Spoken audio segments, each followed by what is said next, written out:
धुरंधर movies में बहुत सारी चीजें दिखाई गई जिन पर डिबेट हो सकती है कि उन वो फैक्ट सच हैं या झूठ हैं या वो किसी पार्टी का प्रोपेगेंडा है। बट एक बात उसमें एकदम सत्य दिखाई गई है जो 100% राइट है। और हम लोग उस मामले में पाकिस्तान से बहुत ज्यादा पिछड़ा हुआ देश है। अभी मैंने एक इंटरव्यू सुना, पाकिस्तान के एक सेनेटर है मुशाहिद हुसैन। वो पहले वहां के आईटी मिनिस्टर या ब्रॉडकास्ट मिनिस्टर इनमें से कुछ रह चुके हैं। उनका एक इंटरव्यू था और उनका इंटरव्यू सुनने के बाद मुझे एक चीज समझ आई कि नशीले पदार्थ, सूखे नशे या जिसको हम लोग देसी भाषा में माल बोलते हैं, वो पाकिस्तान में इंडिया से बेहतर मिलता है। क्योंकि उस देश का हर इंसान 24 के 24 करोड़ लोग 24 घंटे नशे में रहते हैं और बरगलाई भी बातें करते हैं। वो इंटरव्यू देखकर मैं समझ गया। तो पाकिस्तान वहां हमसे जीत गया। अब उस इंटरव्यू में उन्होंने कहा क्या, मैं यहां चला तो सकता नहीं हूं, आप लोग देख लीजिएगा, नीचे लिंक लगा दूंगा।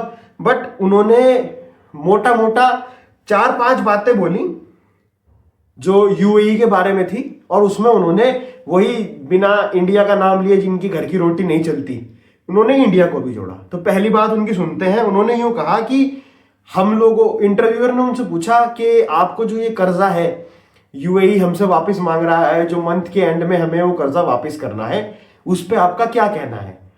तो उस पर वो यूं बोलते हैं कि यूएई मजबूर मुल्क है। मतलब भिखारी भीख देने वाले को मजबूर बोल रहा है कि ये मजबूर है, इसने हमें भीख दी। यूएई मजबूर मुल्क है, उन्हें पैसे की जरूरत है और हम दिया हुआ कर्जा उन्हें जरूर वापस करेंगे। पहली बात।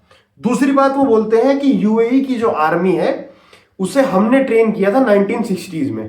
तो भाई साहब 1960s में आपकी आर्मी के जो चीफ थे जनरल मूसा खान, वो यहीं देहरादून इंडियन मिलिट्री एकेडमी में ट्रेन होकर आए थे।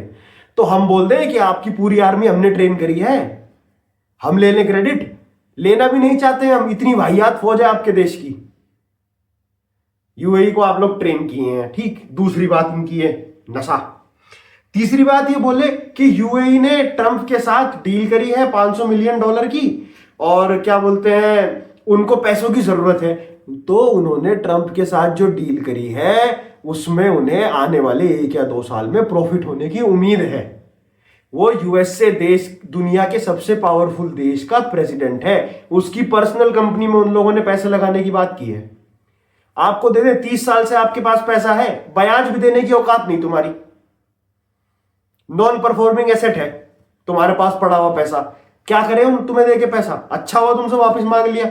और जैसे बेशरम तुम हो, एहसान दिखा रहे हो वापस करके, तुम्हारे से तो बहुत पहले मांग लेना चाहिए था।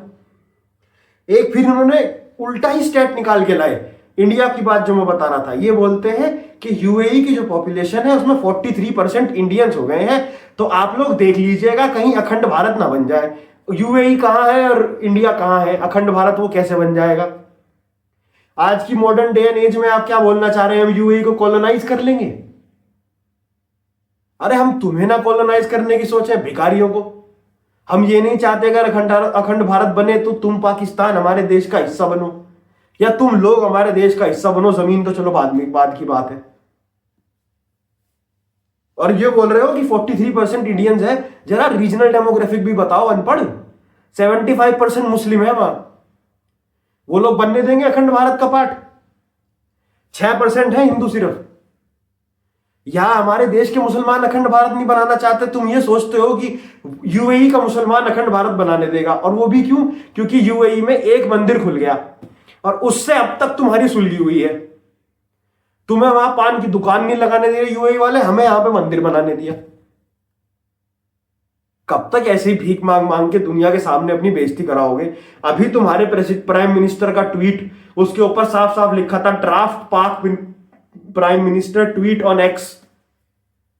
तो तुम्हारे ट्वीट तो यूएसए से लिख कर आ रहे हैं कि तुम्हें क्या बोलना है, जो हम कह रहे हैं वो तुम बोलोगे। और ये इंडिया में बैठे हुए लोगों को मैं बता दूं, इसी वजह से हमारे देश के जो फॉरेन मिनिस्टर है उन्होंने वो बात कही थी कि हम लोग दलाल नहीं है। पाकिस्तान सिर्फ इस टाइम दलाली कर रहा है। जो उनको लिख के दिया गया वो उसने गधे ने कॉपी पेस्ट करके चिपका दिया और पढ़ा भी नहीं क्या लिखा था।